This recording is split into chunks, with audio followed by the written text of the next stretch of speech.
Los Nefilim, la gente de los cohetes ardientes. Los textos sumerios y acadios no dejan lugar a dudas de que las gentes del Oriente Próximo de la antigüedad tenían por cierto que los dioses del cielo y de la tierra eran capaces de elevarse en el aire y ascender a los cielos, así como de recorrer los cielos de la tierra, a voluntad.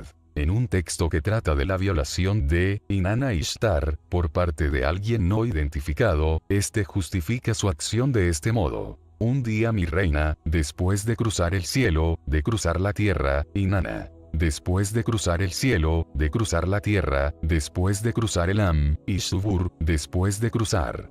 La Yaródula llegó cansada, se durmió. La vi desde el extremo de mi jardín. La besé, copulé con ella. La misma Inanna, de la que se dice aquí que recorría los cielos de muchas y lejanas tierras, hazaña que solo podría haber realizado volando, habló en otra ocasión de su vuelo. En un texto que Stephen Herbert Langdon escribió en la Revista de Asiriología y Arqueología Oriental, tituló La liturgia clásica de Inini, la diosa lamenta su expulsión de la ciudad. Siguiendo las instrucciones de Enlil, un emisario, que me trajo la palabra del cielo, entró en la sala del trono de la reina, sus sucias manos puso sobre mí, y, después de otras faltas de respeto, a mí, desde mi templo, me obligaron a volar. Una reina soy, de mi ciudad, como un pájaro me obligaron a volar. Esta capacidad de Inanna, capacidad que también muestran otros de los principales dioses, solían reflejarla también los antiguos artistas representando a los dioses antropomórficos, en todos los demás aspectos, como ya hemos visto, con alas. Las alas, tal como se puede ver en numerosas representaciones, no formaban parte del cuerpo, no eran alas naturales, sino, más bien, un añadido decorativo de la vestimenta del dios. Inanna Ishtar, cuyos viajes en pos de aventuras amorosas se mencionan en muchos textos antiguos, se trasladaba entre su primer y distante dominio, en Arata, y su codiciada morada, en Uruk. Visitaba a Enki, en Eridu, y a Enlil en Nippur, así como a su hermano Utu, en su cuartel general de Sipar. Pero su viaje más famoso fue el que hizo al mundo inferior, a los dominios de su hermana, Ereshkigal. Este viaje fue objeto no solo de relatos épicos, sino también de representaciones artísticas sobre sellos cilíndricos, donde se mostraba a la diosa con alas, para remarcar el hecho de que fue volando desde Sumer hasta el mundo inferior. Los textos que tratan de este arriesgado viaje dicen que Inanna se puso, meticulosamente, 7 objetos antes de emprender el viaje, y cuenta que tuvo que entregarlos en los 7 pórticos que tuvo que atravesar para llegar a la morada de su hermana. Estos 7 objetos se mencionan también en otros textos que tratan de los viajes aéreos de Inanna. 1. El Shugarra, se lo puso en la cabeza. 2. Pendientes medidores, en las orejas. 3.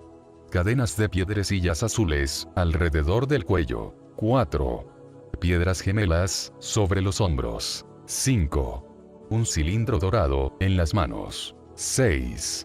Correas, que le abrazaban el pecho. 7. La vestimenta pala, con la que vistió su cuerpo. Aunque nadie ha sido capaz, todavía, de explicar la naturaleza y el significado de estos 7 objetos, creemos que la respuesta la teníamos al alcance de la mano desde hace tiempo.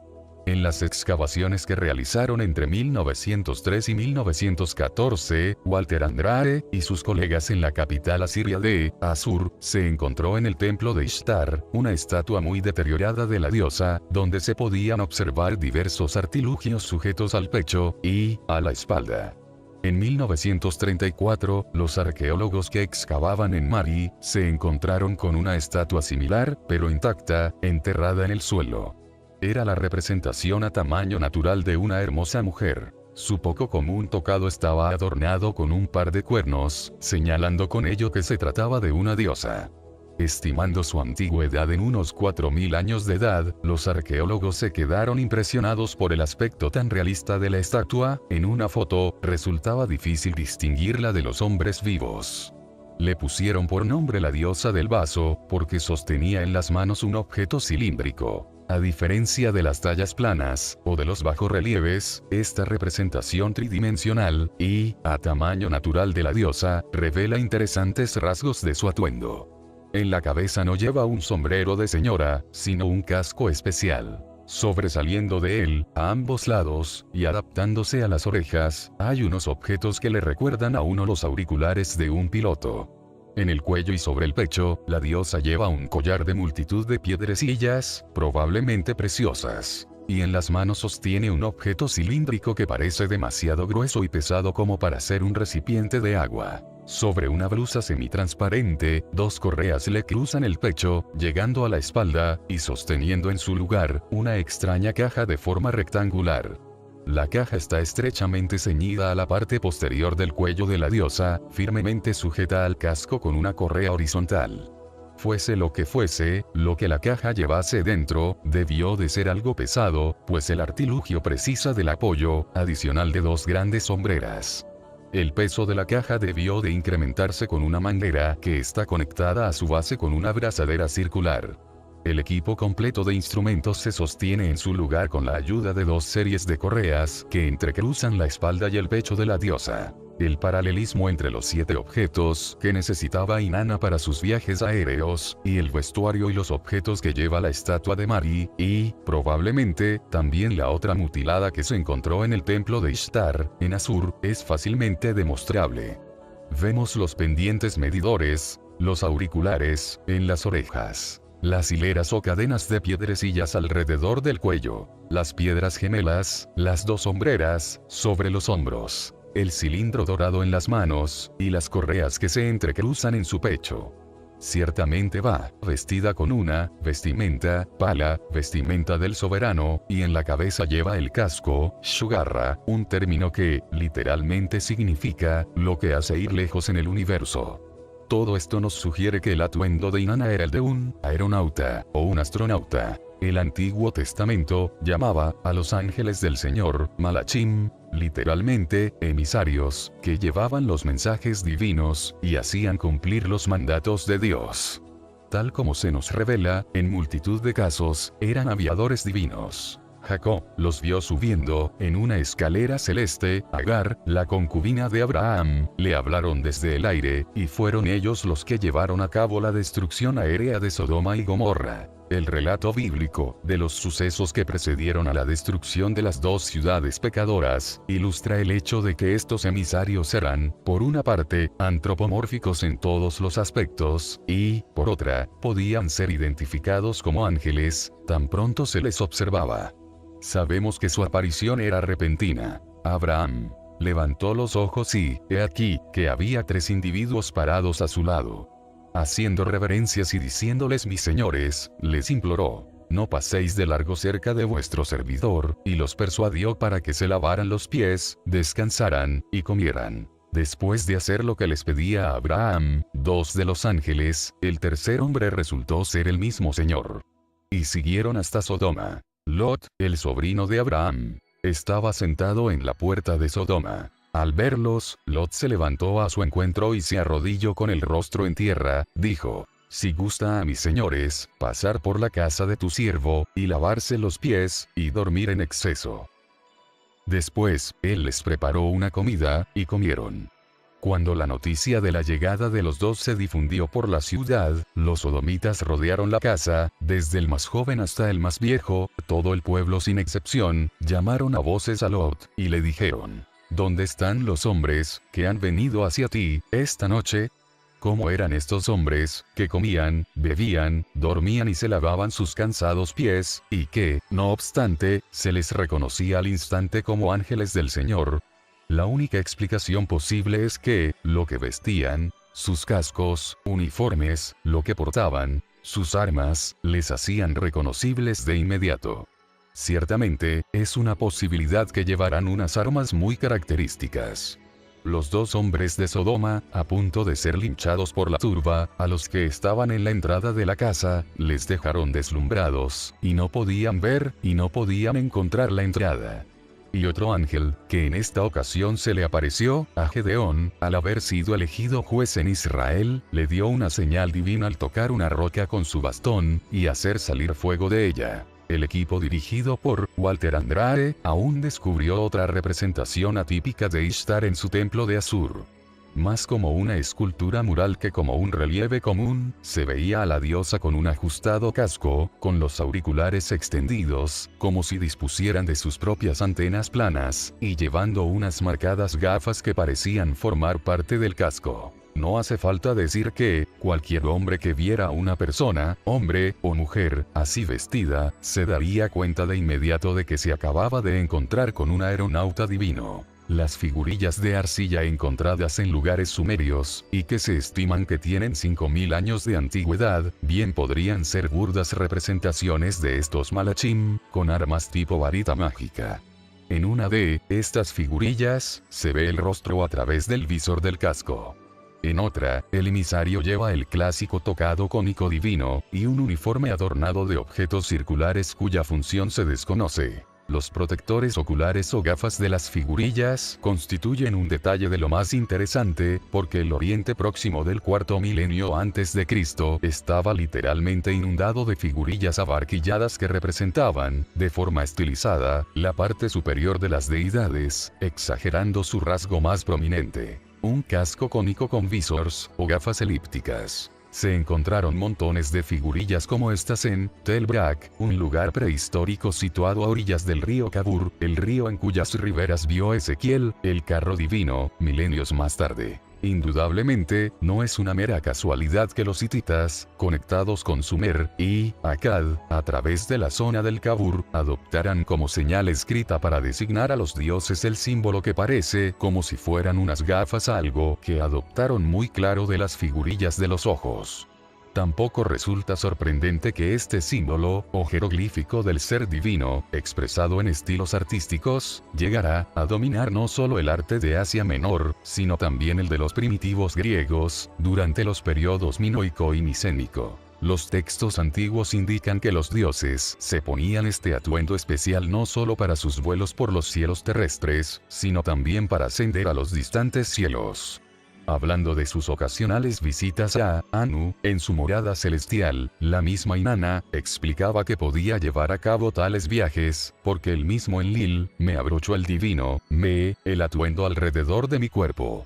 En el texto, se citan las palabras de Enlil, que le dice a la diosa: has alzado los te has atado los a las manos, te has ceñido los te has sujetado los al pecho.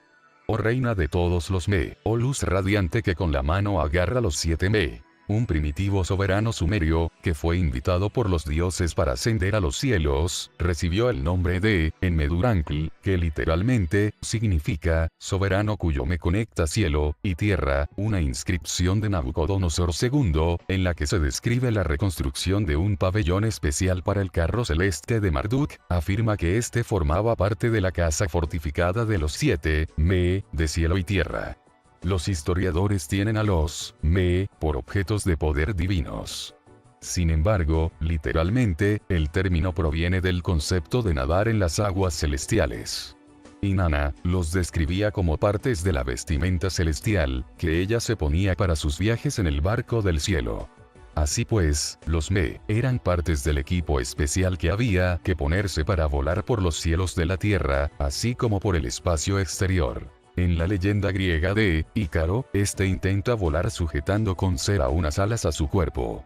Las evidencias del Oriente Próximo de la antigüedad muestran que, aunque quizás se representase a los dioses con alas para indicar sus capacidades voladoras, o quizás, a veces, con uniformes alados, nunca se pretendió decir con ello que usaran alas sujetas al cuerpo para volar.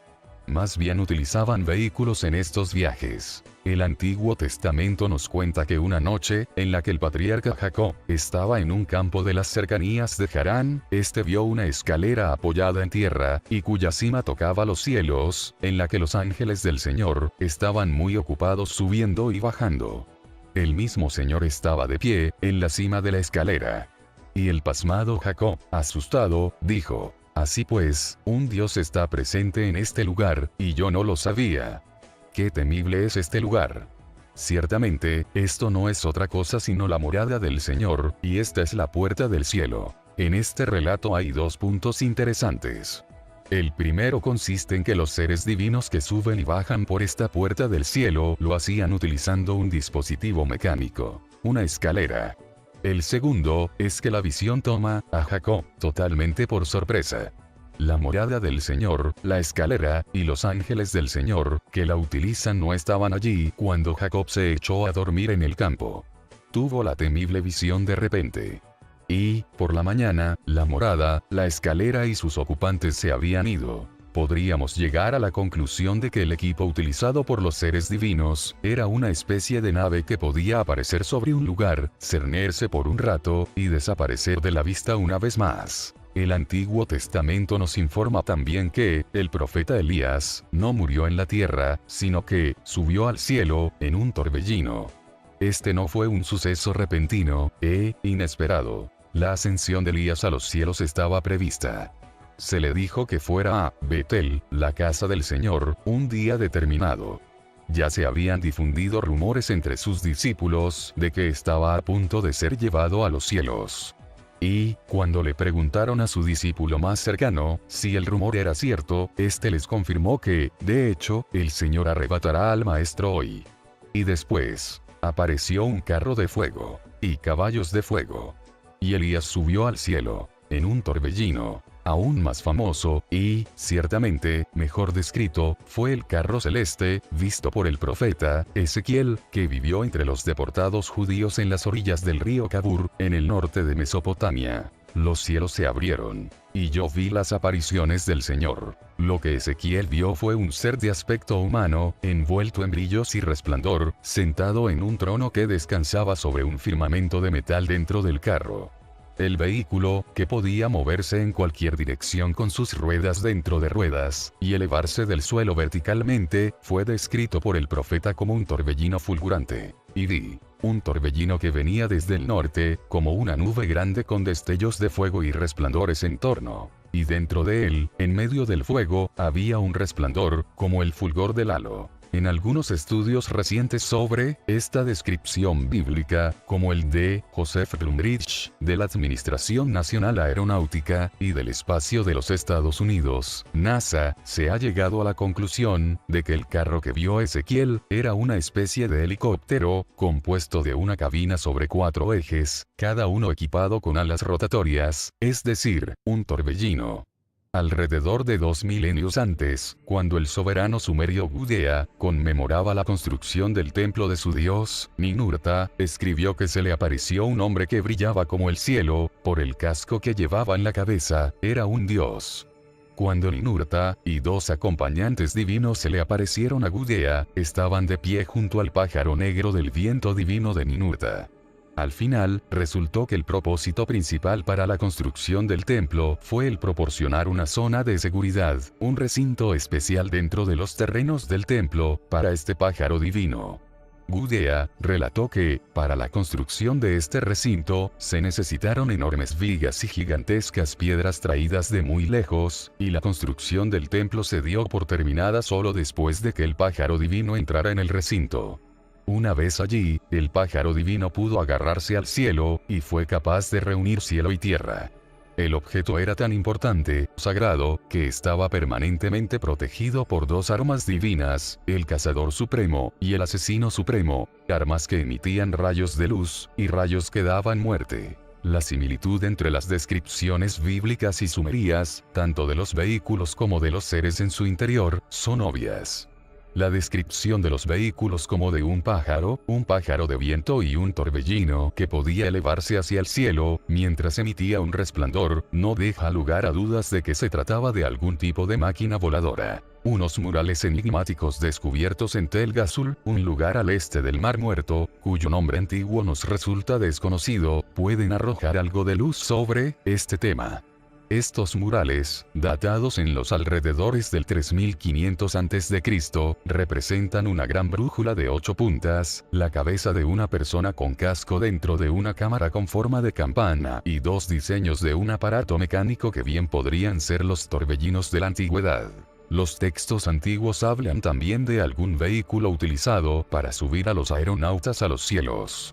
Gudea afirmaba que, cuando el pájaro divino se elevaba para circundar las tierras, hacía destellos sobre los ladrillos levantados.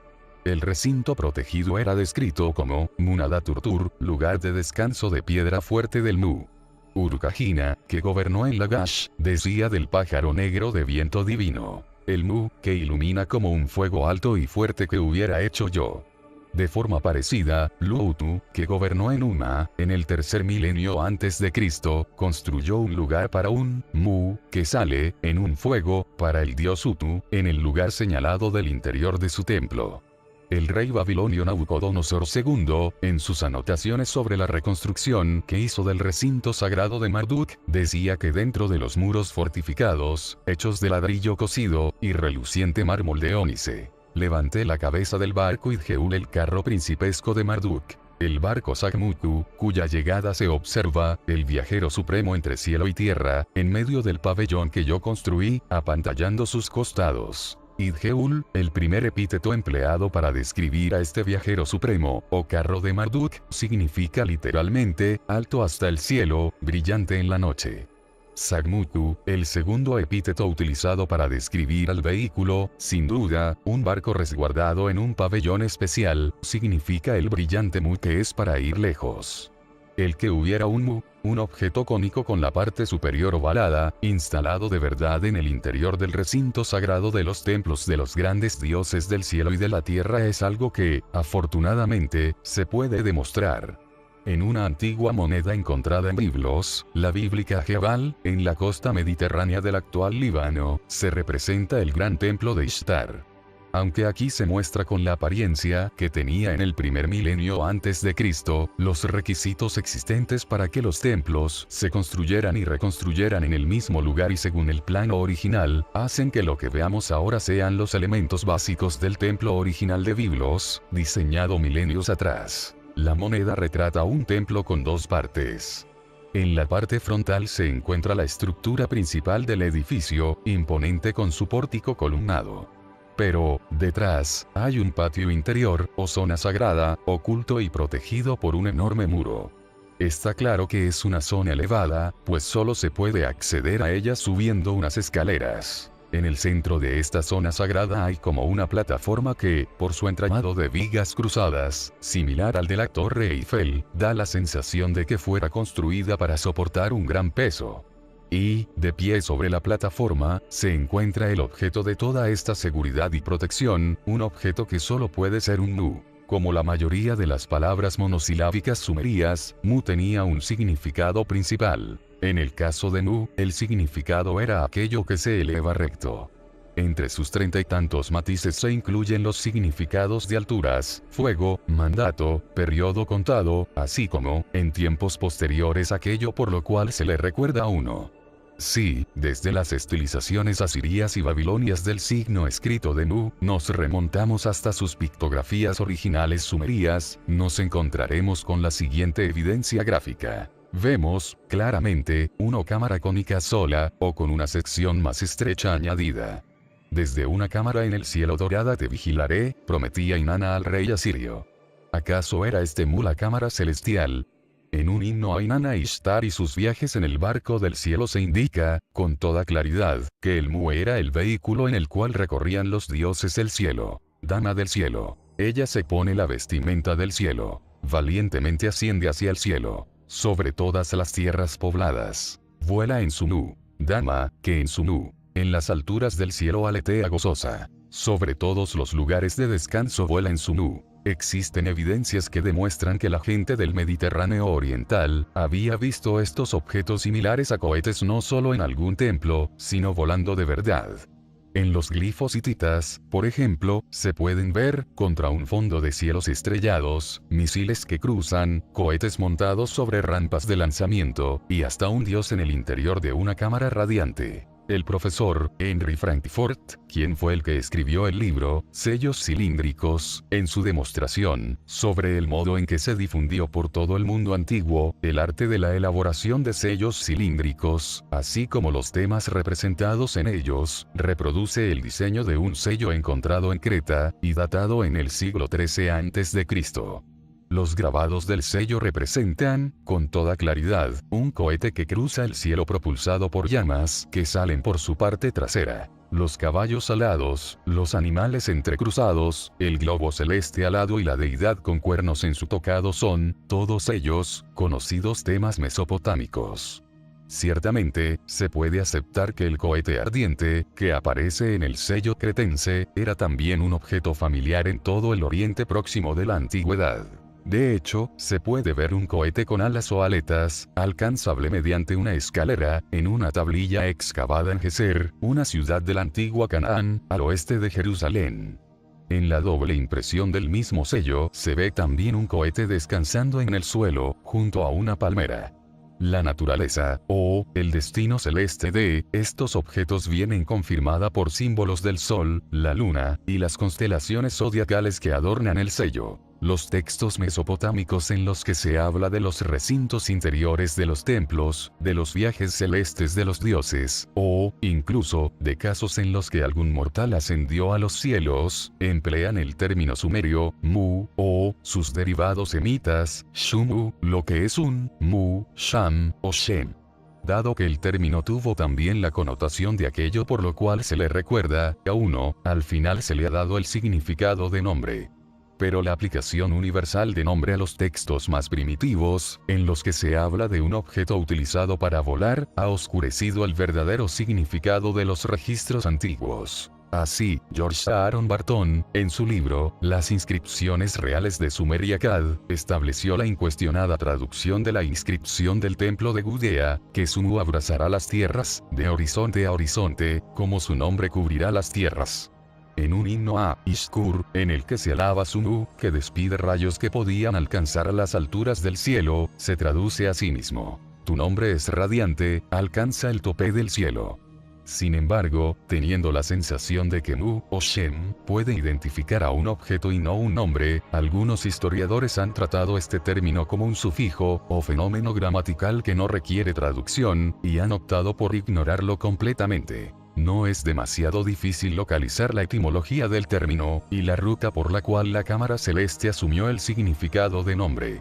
Se han encontrado esculturas en las que se muestra a un dios dentro de una cámara con forma de cohete, como en este objeto antiquísimo, ahora en posesión del Museo de la Universidad de Filadelfia, donde la naturaleza celeste de la cámara viene confirmada por los 12 globos que la decoran. En muchos sellos se representa, del mismo modo, a un dios, a veces, se representan a dos dentro de estas cámaras divinas. En la mayoría de los casos, estos dioses en el interior de sus óvalos sagrados, eran representados como objetos de veneración. Con el deseo de adorar a sus dioses en cualquier lugar, y no solo en la casa oficial de cada deidad, los pueblos antiguos establecieron la costumbre de crear imitaciones del dios dentro de su divina cámara celeste. En los sitios seleccionados se levantaron pilares de piedra, simulando la forma del vehículo oval, y se talló la imagen del dios en la piedra para indicar que estaba dentro del objeto. Solo era una cuestión de tiempo que reyes y gobernantes, relacionando estos pilares, llamados estelas, con la capacidad de ascender a la morada celeste, comenzaran a tallar sus propias imágenes en las estelas como una forma de asociarse a sí mismos con la morada eterna. Si no podían escapar al olvido físico, que al menos su nombre se recordara para siempre. Y se puede apoyar la idea de que estos pilares de piedra conmemorativos pretendían simular a la nave celeste ardiente, gracias al término por el cual se conocía en la antigüedad a estas estelas. Los sumerios las llamaban Naru, piedras que ascienden. Los acadios, los babilonios y los asirios las llamaban Naru, objetos que despiden luz. Los amurru las llamaron miras, objetos ardientes. En hebreo las llaman Neraun, hasta hoy en día se sigue significando un pilar que emite luz, y de ahí proviene el significado actual de vela. En las lenguas indoeuropeas de los hurritas y los hititas, a las estelas se les llamaba Uasi, que significa pájaro de fuego de piedra. Las referencias bíblicas indican cierta familiaridad con dos tipos de monumentos conmemorativos, el Yad y el Shem. El profeta Isaías transmitió a las sufrientes gentes de Judea la promesa del Señor de un futuro mejor y más seguro. Y yo les daré, en mi casa y dentro de mis murallas, un Yad y un Shem. Si lo traducimos literalmente, lo que el Señor le estaría prometiendo a su pueblo, sería la entrega de una mano y un nombre. Afortunadamente, sin embargo, de los antiguos monumentos que reciben el nombre de Yad, y que todavía están en pie en Tierra Santa, sabemos que se les distinguía por tener la cúspide con forma piramidal. El Shem, por otra parte, era un monumento con la cúspide oval. Ambos, parece evidente, comenzaron siendo simulaciones de la cámara celeste, el vehículo que los dioses utilizaban para ascender a la morada eterna. De hecho, en el antiguo Egipto, los devotos peregrinaban a un templo de Heliópolis para ver y adorar el Ben, un objeto de forma piramidal en el que los dioses habían llegado a la tierra en tiempos inmemoriales. Los faraones egipcios, cuando morían, pasaban por una ceremonia de apertura de boca, en la cual se suponía que serían transportados por un Yad, similar, o un Shem, hasta la divina morada de la vida eterna. La persistencia de los traductores bíblicos de usar la palabra nombre, donde se encuentra la palabra Shem, están ignorando un estudio que, con visión de futuro, publicó hace más de un siglo, Gustav Moritz Retzloff, en su libro, Revista de la Sociedad Oriental Alemana, en el cual señalaba, correctamente, que el término Shem y el término Shamein, que significa cielo, provienen de la raíz Shama, que significa aquello que está hacia lo alto. Cuando en el Antiguo Testamento se dice que el rey David hizo un Shem para conmemorar su victoria sobre los arameos, Retzloff dice que el rey David no hizo un nombre, sino que levantó un monumento que apuntaba hacia el cielo. El darse cuenta de que, en muchos textos mesopotámicos, Mu, o Shem, no deben traducirse como nombre, sino como vehículo del cielo, permite abrir la puerta a la comprensión del verdadero significado de muchos relatos de la antigüedad, incluida la narración bíblica de la Torre de Babel. El libro del Génesis, en su capítulo 11, nos habla del empeño de los seres humanos de elevar un Shem. El relato bíblico se nos ofrece con el lenguaje conciso y preciso de los hechos históricos, aunque generaciones de historiadores y de traductores hayan pretendido darle al relato solo un significado alegórico, porque, tal como lo entendían, era un cuento que trataba del deseo de la humanidad de hacer un nombre. Con este enfoque se privó al relato de su verdadero significado, un significado basado en hechos reales. Nuestra conclusión en cuanto al verdadero significado de Shem le da tanto sentido a la narración como debió tenerlo para las mismas gentes de la antigüedad. El relato bíblico de la Torre de Babel trata de hechos que siguieron a la repoblación de la tierra después del diluvio. Al desplazarse la humanidad desde el oriente, hallaron una vega en el país de Senar, y allí se establecieron. El país de Senar es, como ya vimos, la tierra de Sumer, en la vega que hay entre los dos ríos del sur de Mesopotamia. Y la gente, ya entendida en cuanto al arte de la elaboración de ladrillos y en el de la construcción de una civilización urbana, dijo: vamos a edificarnos una ciudad, y una torre cuya cúspide alcance los cielos, y hagámonos un Shem, por si nos desperdigamos por toda la faz de la tierra. Pero los planes de estos humanos no eran del agrado de Dios. Y el Señor bajó para ver la ciudad y la torre que los hijos de Adán habían construido y elevado. Y dijo: he aquí que todos son un pueblo con un mismo lenguaje, y esto es solo el comienzo de sus proezas. Ahora, nada de cuanto se propongan les será imposible hacer. Y el Señor dijo a algunos colegas a los que el Antiguo Testamento no nombra: vamos, bajemos y confundamos su lenguaje, para que no entiendan cada cual el de su prójimo. Fue allí que el Señor hizo y confundió el lenguaje de toda la gente que estaba allí, para impedir que sigan construyendo la torre, y los esparció sobre toda la tierra.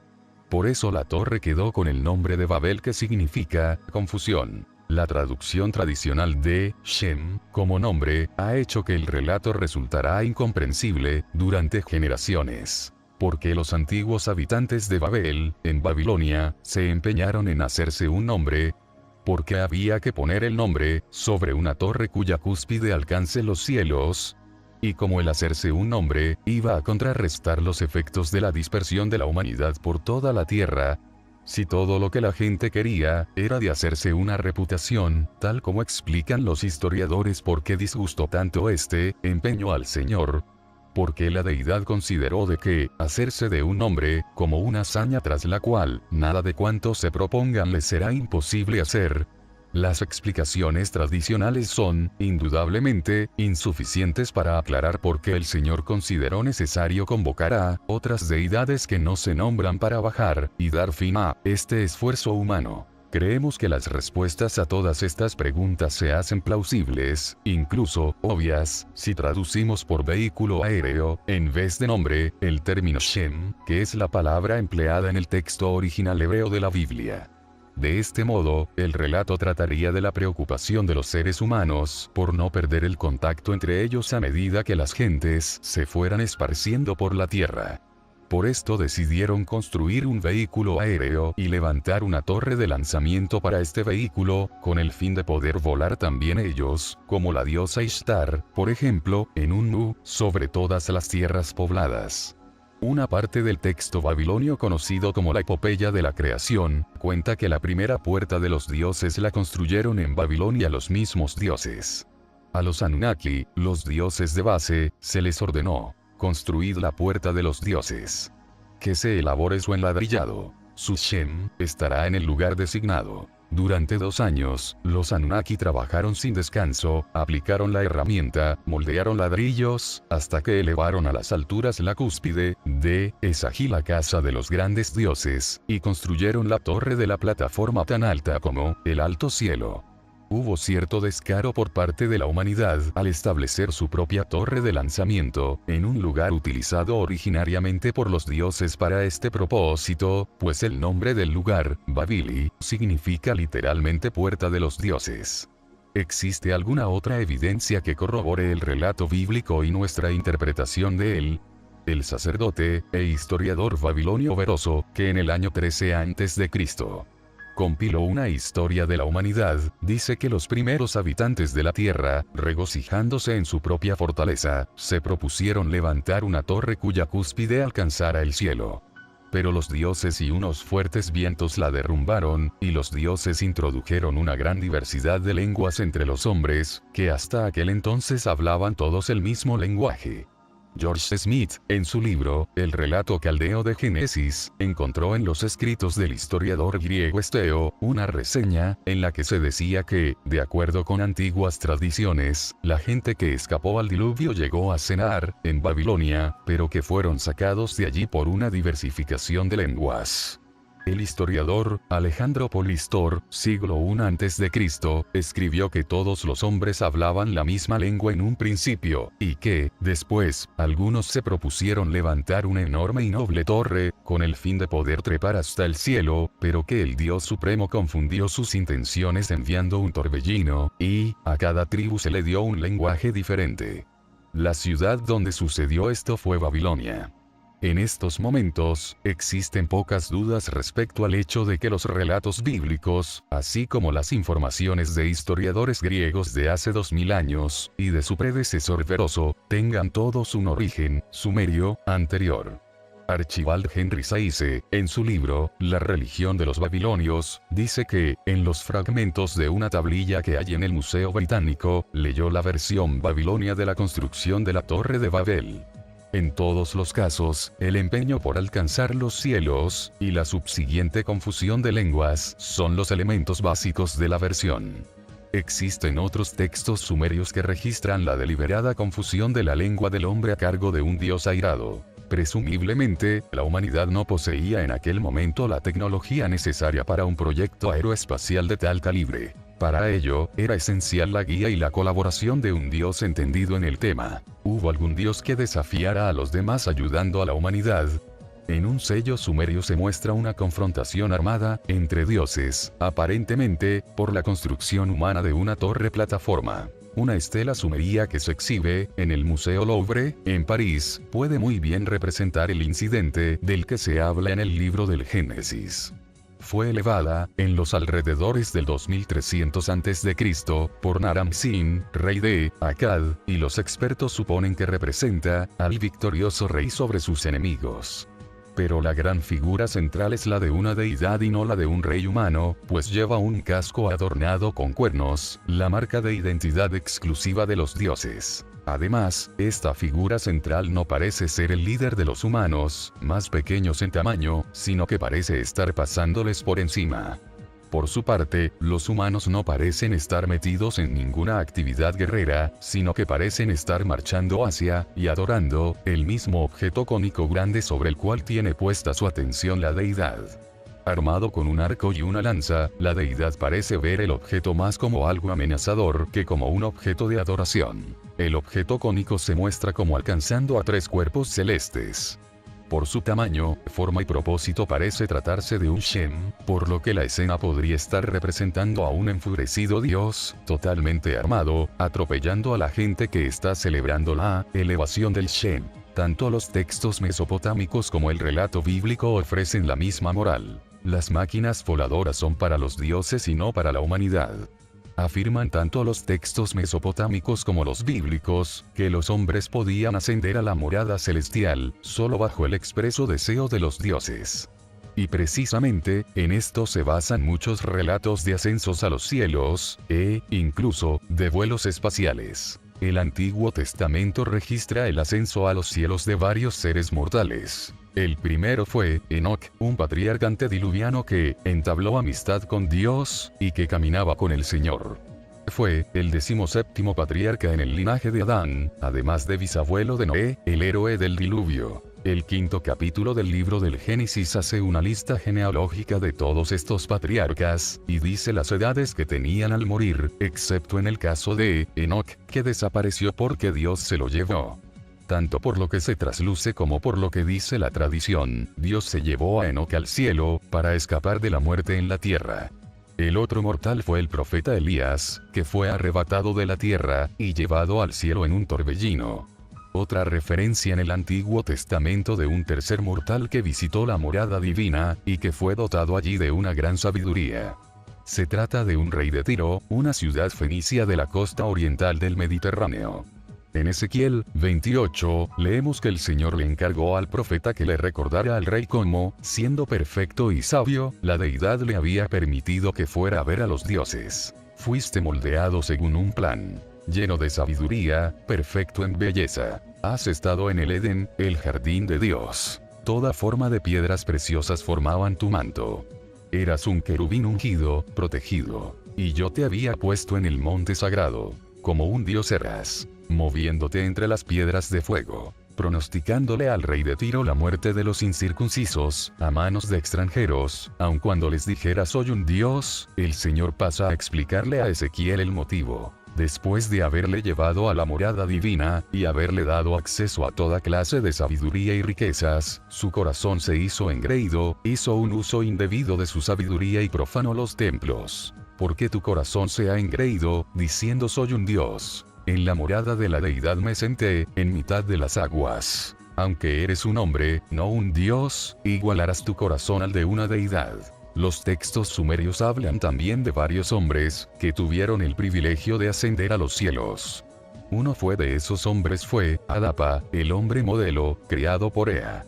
Le había dado sabiduría a Adapa, Ea. La vida eterna no se la había dado. Con el transcurso de los años, Ea decidió evitar el fin mortal de Adapa, proporcionándole un Shem con el cual llegar a la morada celestial de Anu, para allí comer del pan de la vida, y beber del agua de la vida.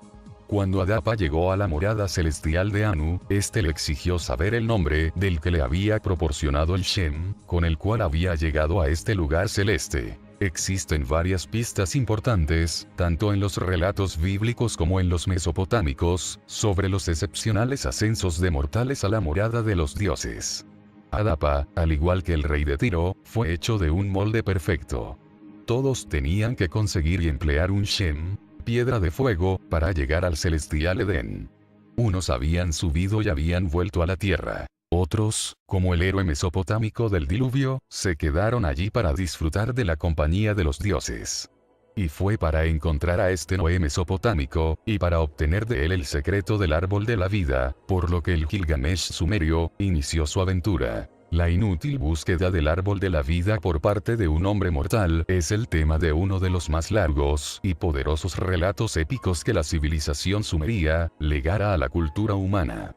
Titulado por los eruditos modernos como el poema de Gilgamesh, este conmovedor relato trata del rey de Uruk, nacido de padre mortal y madre divina, a consecuencia de lo cual se le considera como 2/3 de Dios, 1/3 humano, circunstancia que le induce a intentar escapar de la muerte, que era el destino de los mortales. Gilgamesh se entera por la tradición de que uno de sus antepasados, Utnapishtim, el héroe del diluvio, había escapado de la muerte al ser llevado a la morada celestial, junto con su esposa. Gilgamesh decide, entonces, encontrar ese lugar y obtener de su ancestro el secreto de la vida eterna. Lo que definitivamente le impulsa a ir, es lo que toma por una invitación de Anu. Los versos nos dejan ver algo así como una descripción de la caída a la tierra de la fase usada de un cohete. Gilgamesh se lo reescribe así a su madre, la diosa Ninsun. Madre mía. Durante la noche me sentí contento y me di un paseo entre mis nobles. Las estrellas reunidas en los cielos. La obra de Anu descendió hacia mí. Intenté levantarla. Era demasiado pesada. Intenté moverla. Moverla, no pude. El pueblo de Uruk se reunió a su alrededor, mientras los nobles besaban sus patas. Cuando levanté la frente, ellos me apoyaron. La elevé. A ti te la traigo. La interpretación que hace la madre de Gilgamesh del incidente está mutilada en el texto y, por tanto, no queda clara. Pero, obviamente, la visión del objeto caído, la obra de Anu, anima a Gilgamesh a embarcarse en la aventura. En la introducción de este relato épico, el antiguo informador llama a Gilgamesh el sabio, aquel que lo ha experimentado todo. Él ha visto cosas secretas. Conoce lo que está oculto al hombre. Incluso trajo noticias de un tiempo anterior al diluvio. Emprendió también el viaje distante, fatigoso y lleno de dificultades. Volvió, y grabó todos sus esfuerzos en un pilar de piedra. El viaje distante que Gilgamesh emprende no es otro que el viaje a la morada de los dioses, en el que le acompaña su amigo, Enkidu.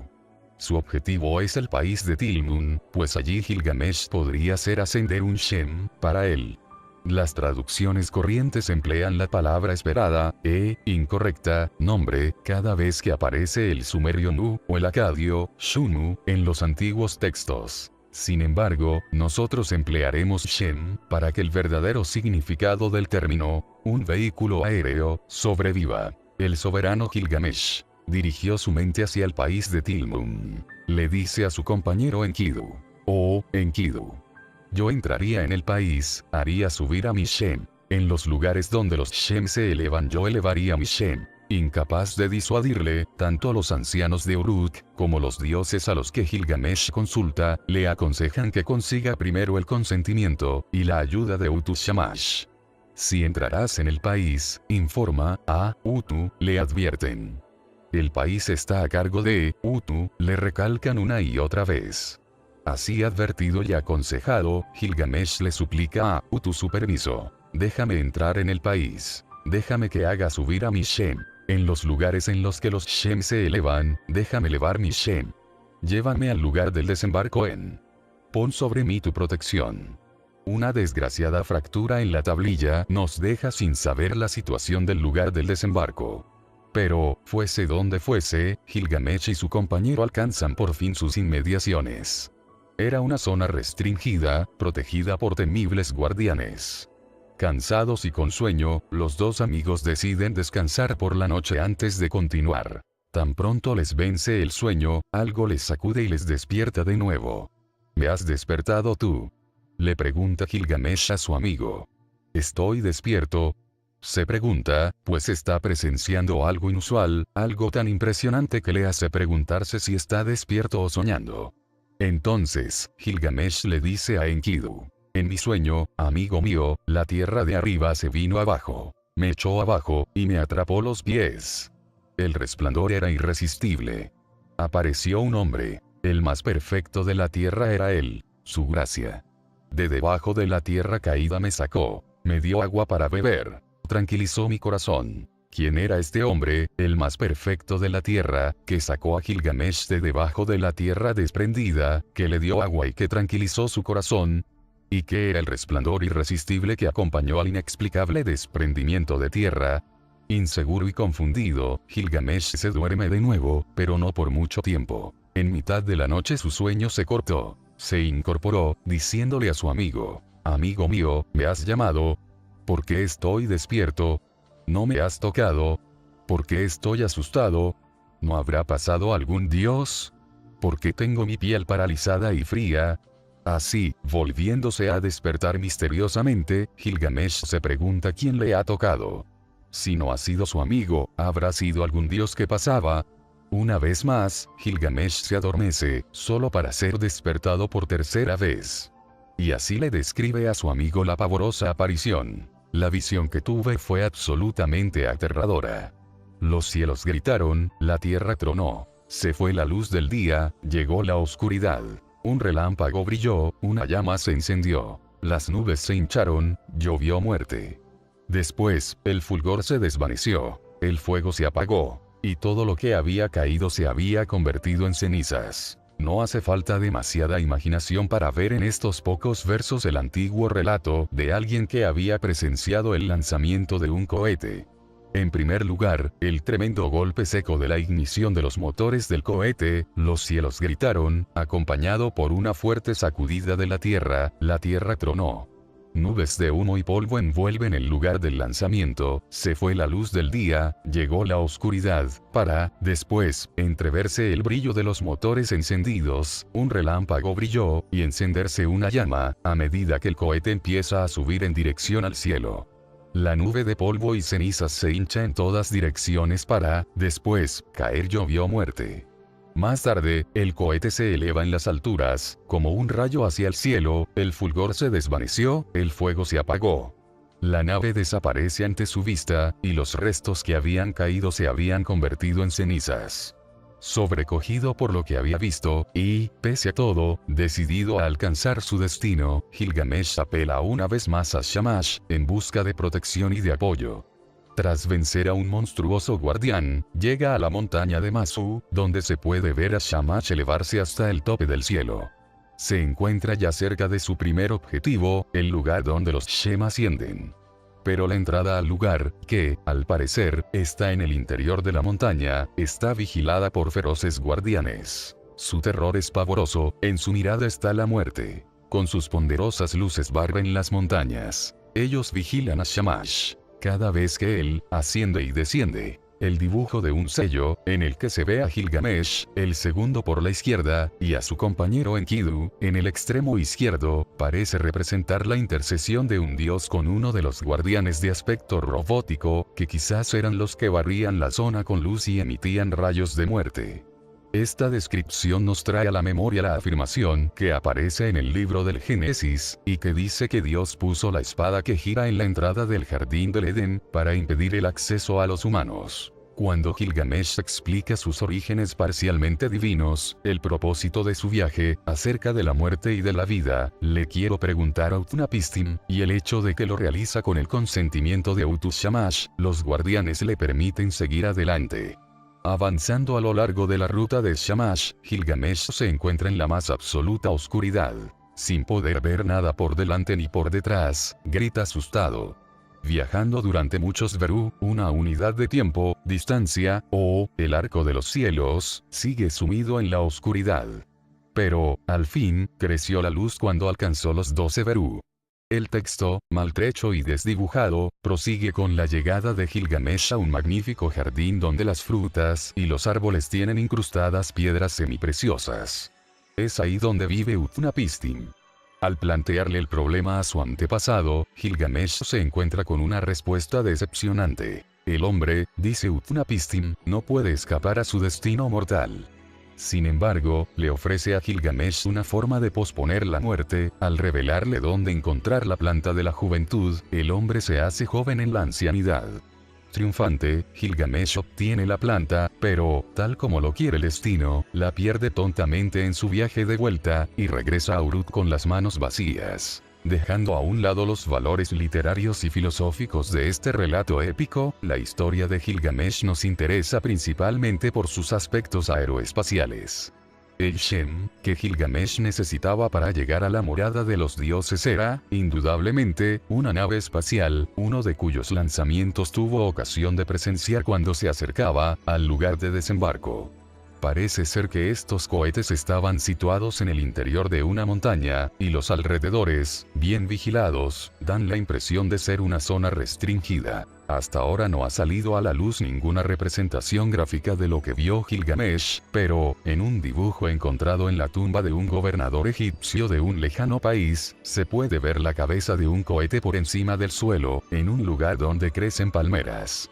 El cuerpo del cohete está claramente almacenado bajo tierra, en un silo hecho por el hombre con segmentos tubulares y decorado con pieles de leopardo. En un estilo muy similar a de los modernos delineantes, los antiguos artistas nos muestran una sección transversal del silo subterráneo.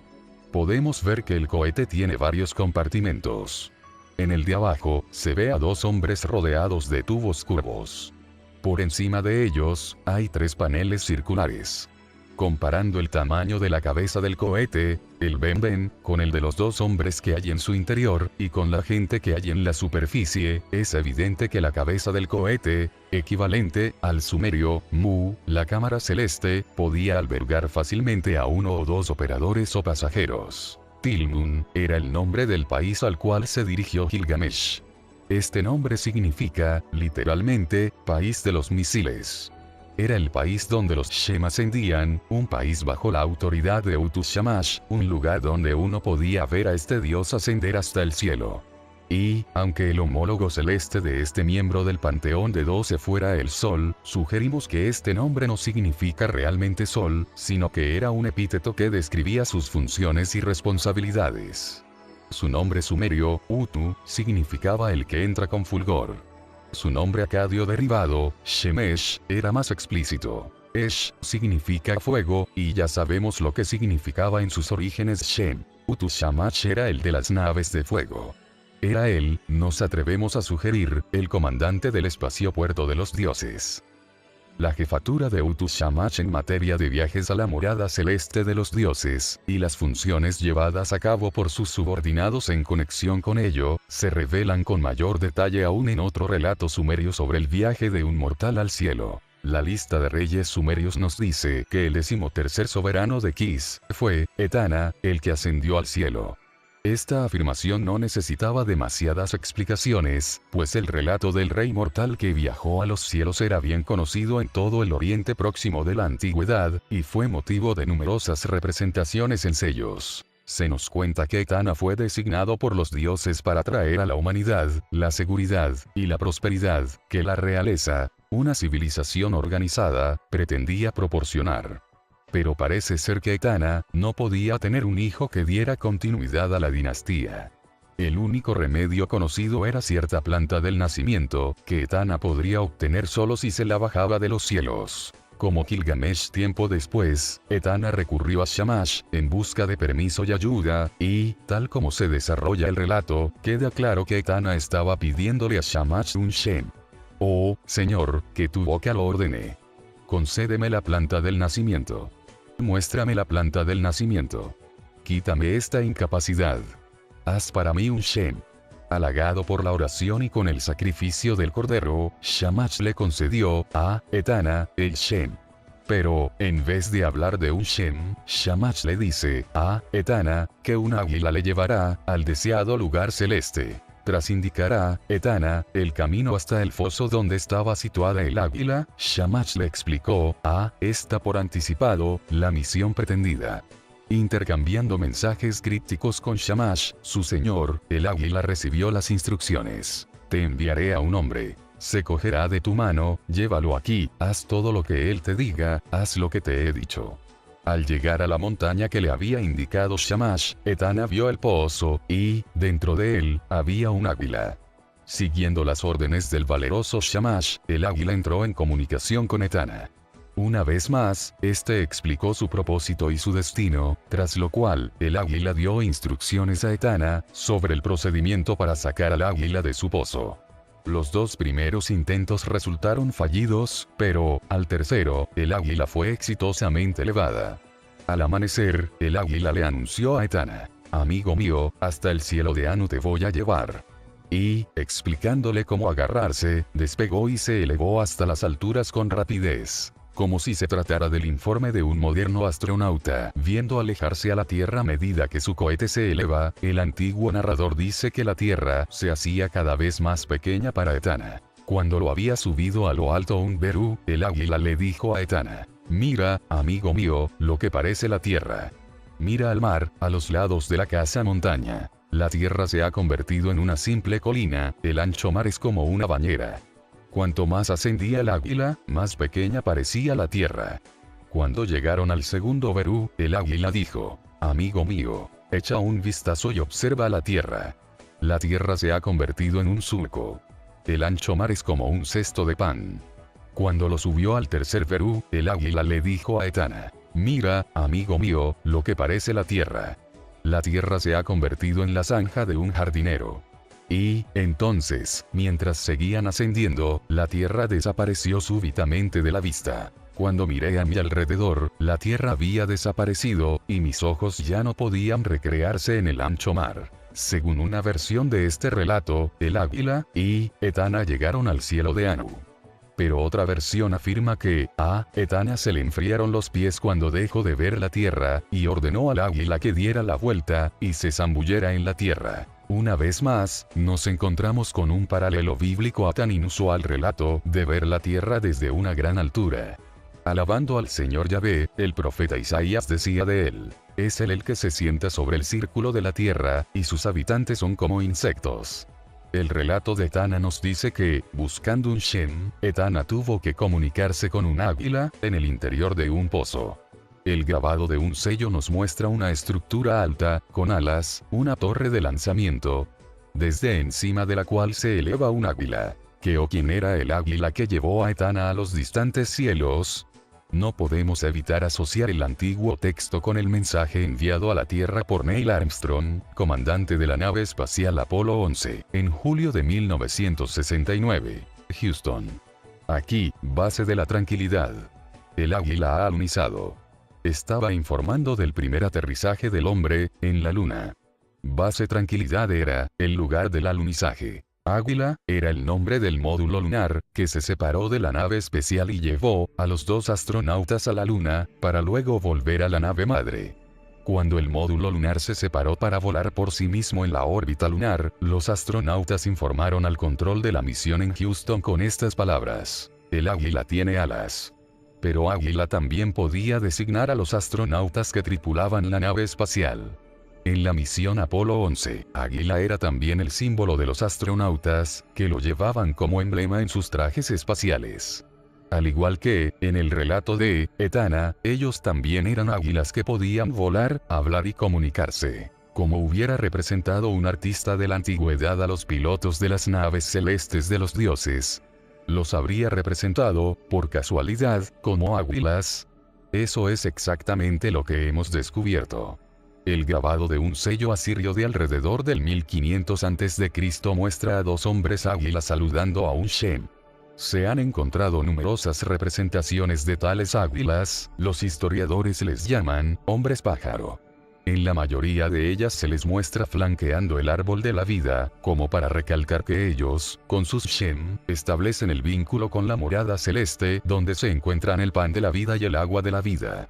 De hecho, en la representación más común, se ve a las águilas sosteniendo el fruto de la vida en una mano y, en la otra, el agua de la vida, en plena conformidad con los relatos de Adapa, Etana y Gilgamesh. La mayoría de las representaciones de estas águilas muestran, con toda claridad, que no eran monstruosos hombres pájaro, sino seres antropomórficos que llevaban trajes o uniformes que les daban la apariencia de águilas. En un relato hitita donde se habla de la desaparición del dios Telepinu, se nos dice que los grandes dioses y los dioses menores se pusieron a buscar a Telepinu, y que Shamash envió a una veloz águila para encontrarlo. En el libro del Éxodo, se dice que Dios les recordó a los hijos de Israel: os he llevado sobre las alas de las águilas, y os he traído hasta mí, confirmando, por lo que parece, que la forma de llegar a la morada divina era sobre las alas de águilas, justo lo mismo que se dice en la narración de Etana. En realidad, numerosos versículos bíblicos describen a la deidad como a un ser alado. Booz le dio la bienvenida a Ruth, en la comunidad de Judea, por venir bajo las alas del Dios Yahvé. El salmista buscaba seguridad bajo la sombra de tus alas y describía el descenso del Señor desde los cielos. Montó en un querubín y se fue volando. Él remontó el vuelo sobre ventosas alas. Analizando las similitudes entre el bíblico, el empleado como título o término genérico de deidad, y el canáneo, el Sterpener Verdlangdon, en su libro Mitología semita, demostró que a ambos se les representaba, tanto en los textos como en las monedas, como dioses alados. Los textos mesopotámicos presentan invariablemente a Utus Shamash como al dios que está a cargo del lugar de aterrizaje de los Shem y de las águilas. Y, al igual que a sus subordinados, se le muestra a veces llevando todos los elementos del traje de un águila. En calidad de responsable de los Shem, es él el que podía conceder a los reyes el privilegio de volar sobre las alas de los pájaros y de elevarse desde los cielos inferiores a los superiores. Y cuando se le lanzaba a las alturas en un cohete ardiente, era él el que se desplazaba a distancias ignotas, por innumerables horas. No en vano, su red era la tierra, su cepo los cielos distantes. La terminología sumeria para los objetos relacionados con el viaje celeste no se limitaba a los me, que los dioses se ponían, o a los mu, sus carros de forma cónica. En unos textos sumerios que describen a Sipar, se cuenta que había una parte central, oculta, y protegida por poderosos muros, en cuyo interior se eleva el templo de Utu, una casa, que es como una casa de los cielos. En un patio interior de este templo, protegido también por altos muros, estaba levantado hacia arriba, el poderoso Apin, un objeto que surca, según los traductores. En un dibujo encontrado en el montículo del templo de Anu, en Uruk se ve uno de estos objetos. Hace unas cuantas décadas, habría sido difícil adivinar lo que era este objeto, pero, ahora, podemos reconocer en él un cohete espacial de varias etapas en cuya cúspide descansa el cónico Mu, o cabina de mando. Las pruebas de que los dioses de Sumer poseían no solo cámaras voladoras para recorrer los cielos de la Tierra, sino también cohetes de varias etapas para ir al espacio, emergen del examen de los textos donde se describen los objetos sagrados del templo de Utu en Sipar.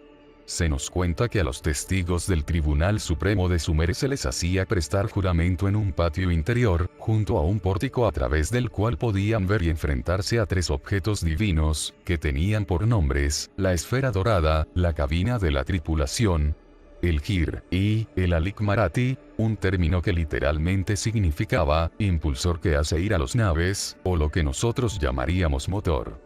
Lo que nos encontramos aquí es una referencia a un cohete de tres partes, con la cabina o módulo de comando en el extremo superior, los motores en el extremo inferior, y el Gir en el centro. Este último es un término que se ha utilizado ampliamente en relación con el vuelo espacial. A los guardianes que se encontró Gilgamesh en la entrada del sitio de aterrizaje de Shamash, se les llamaba hombres Gir. En el templo de Ninurta, la zona interior sagrada, o más vigilada recibía el nombre de Girsu, de donde surge el Gir.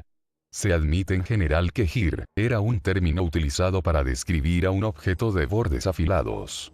Una observación detenida del signo gráfico de Gir nos permite comprender mejor la naturaleza divina de este término, pues lo que vemos es un objeto largo con forma de flecha, dividido en varias partes o compartimentos. Que el Mu pudiera elevarse por sí mismo sobre los cielos de la Tierra, o cruzar los continentes al ir sujeto a un Gir, o convertirse en un módulo de mando en la cúspide de una pin, de varias fases, es una prueba del alto nivel de ingeniería de los dioses de Sumer, los dioses del cielo y de la tierra. Un estudio detenido de los pictogramas e ideogramas sumerios no deja lugar a dudas acerca de que, quienquiera que fuese el que trazó esos signos, estaba familiarizado con las formas y el propósito de los cohetes con colas de fuego humeante, de los vehículos con forma de misil y de las cabinas celestes. Por último, echemos un vistazo al pictograma de dioses en sumerio. Esta palabra estaba compuesta por dos sílabas. Din-Gir. Ya hemos visto lo que era el símbolo Gir, un cohete de dos fases con aletas. Din, la primera sílaba, significaba justo, puro, brillante. Al ponerlas juntas, por tanto, Din-Gir, es decir, dioses o seres divinos, transmitía el significado de los justos de los objetos en punta brillantes, o, de forma más explícita, los puros de los cohetes ardientes. El pictograma de Din era este, que nos trae fácilmente a la memoria el potente motor de un reactor que arroja llamas por la parte posterior, y con el extremo frontal sorprendentemente abierto.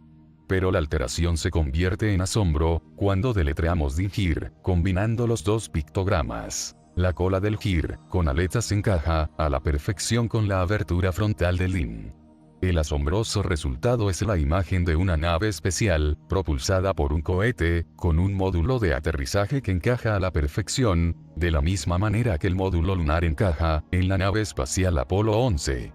Es, ciertamente, un vehículo de 3 fases o etapas, en la que cada parte encaja perfectamente en la otra. En la sección de propulsión estarían los motores, la sección media contendría los suministros y los equipos, y la cámara celeste cilíndrica que albergaría a los Dingir, los dioses de la antigüedad, los astronautas de hace milenios. ¿Puede haber alguna duda de que los pueblos de la antigüedad, al llamar a sus deidades, dioses del cielo y de la tierra, estaban queriendo decir, literalmente que, eran gentes de alguna parte que habían venido a la tierra, desde los cielos?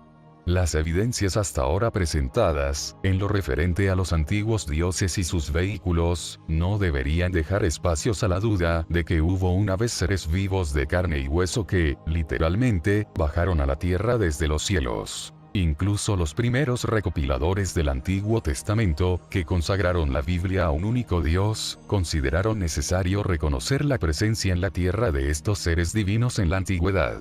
La enigmática sección, a la que le tienen pánico tanto los traductores como los teólogos, es la que forma el comienzo del capítulo 6 del Génesis.